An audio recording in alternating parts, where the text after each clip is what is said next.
Hola, buenos días. Hoy en la materia de español lo que vamos a ver es la leyenda. Pero, ¿qué es la leyenda?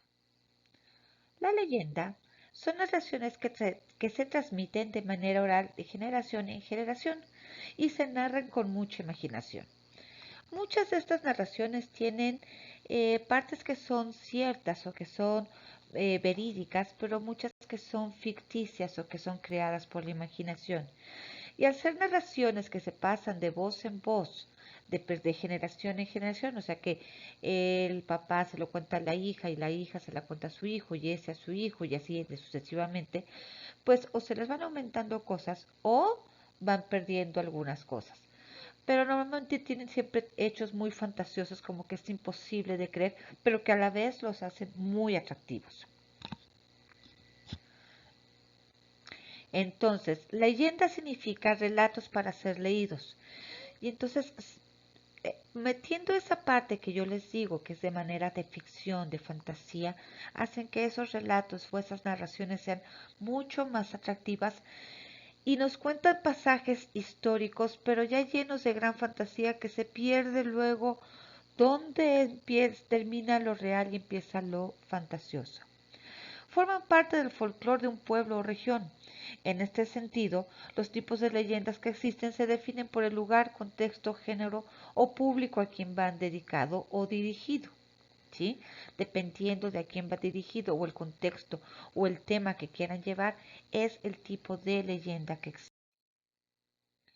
Existen cuatro tipos principales de leyendas. Claro que existen muchos más. Los infantiles, los de terror, los de histórica y los de urbana.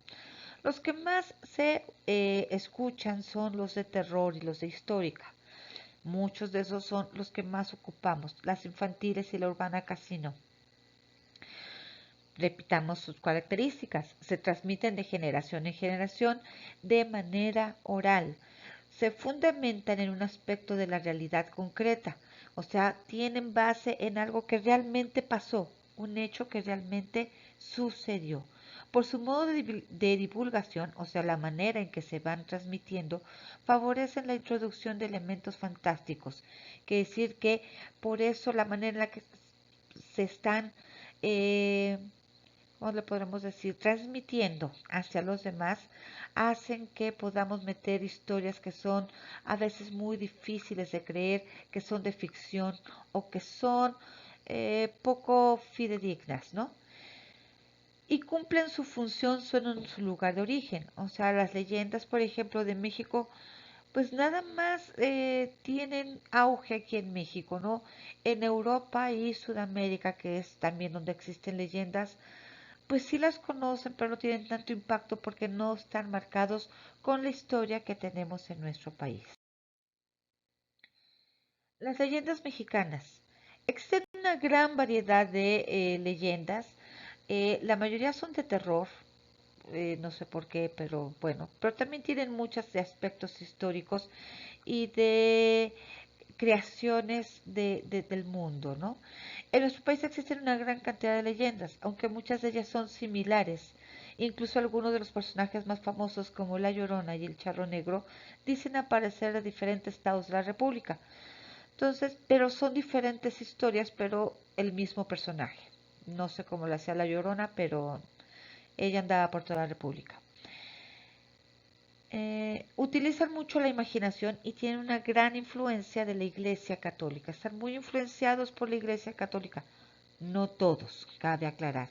Existen muchos que son de historias prehispánicas que no tienen nada que ver con la Iglesia Católica. Algunas leyendas de México son La Llorona, el Callejón del Beso, la leyenda de los volcanes y el colibrí maya. Entre muchísimas más. O sea, la cantidad de leyendas mexicanas que hay es inmensa, ¿sí?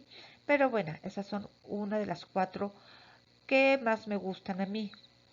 Como se dan cuenta, no soy mucho de miedo, entonces son las que más me gustan a mí. Recuerden que cualquier duda que tengan pueden llamarme con gusto, los voy a ayudar. ¿Sale? Cuídense mucho y sean felices.